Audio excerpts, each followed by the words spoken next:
Nakurentihan patay ang usa ka lalaking mikatkat sa takong punuan aron mamupo og mangga sa Mandaue City.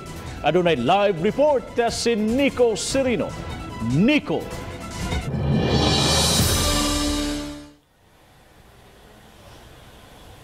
Yes, Bob, misangpot sa trahedya kining pagkatkat sa punuan sa mangga sa usa ka lalaki nga tagalungsod sa Argao. Mga alas 10 kaganihang buntag na alarma sa Mandaue kining lalaking nakuryentihan sa may sitio Kabulihan, Barangay Pagsabungan. Nasangit sa sanga ang lawas sa biktima ug nagbitay na ang ulo ni ini. Matod sa mga residente, kadungog sila og mipaka ug nikayo na nga parte sa kahoy kundiin ni katkat ang biktima. Asoy sa caretaker sa balay, una ni ini nanuktok ang lalaki ug nanghangyo nga mupalit sa ilang apple mango dungan sa pagtunol og 50 pesos. Nakuha man doon makasaka dong. Siya man doon ko ni musaka. Hindi ko niyan ko haladay ko ang hagdan kay pasaka siya. Moro na sir.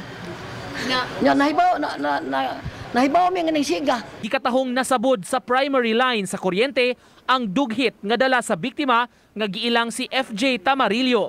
Matod sa taga-Veco, aduna kini puwersa nga 13,000 volts. Muslim, mga 90% sa iyang lawas, sunog. That's why nga iyang mga atong upper and lower extremities, murag ni ko nagkuhan ba? Nang ko na. Ang iyang kuhit niya kuhan, stainless nga naiputhaw.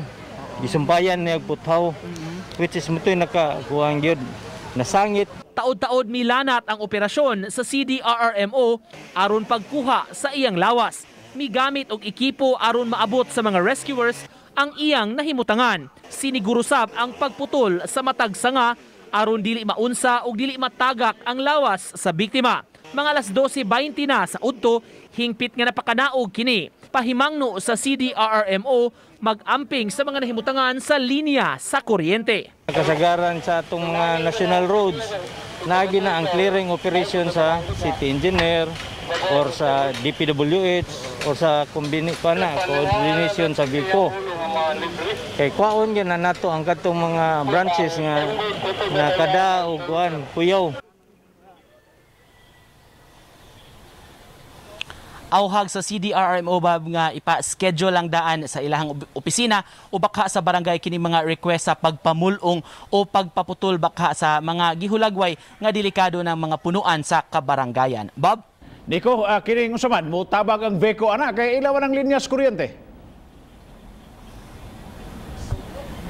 Pangayuan pa natog habig Bob ang kadagkuan sa Veco Bob niini kaganiha sab nasayod na ang opisyales sa City Hall ni tabo sa maong lalaki Bob og susihon pa sab nila kung unsay assistance nga posible nga mahatag Bob.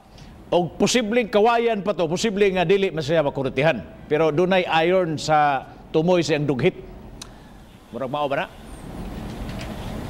Tinuod ka na Bob, mao toy giingon ni Felix Wico sa CDRMO nga non-conductor man sa electricity kung kahoy pa ang dughit sa maong lalaki apan mao to puthaw aluminum Bob, mao to posible mao gyud toy nisuyop gyud ang primary line pagka-igo pagkatandog niini.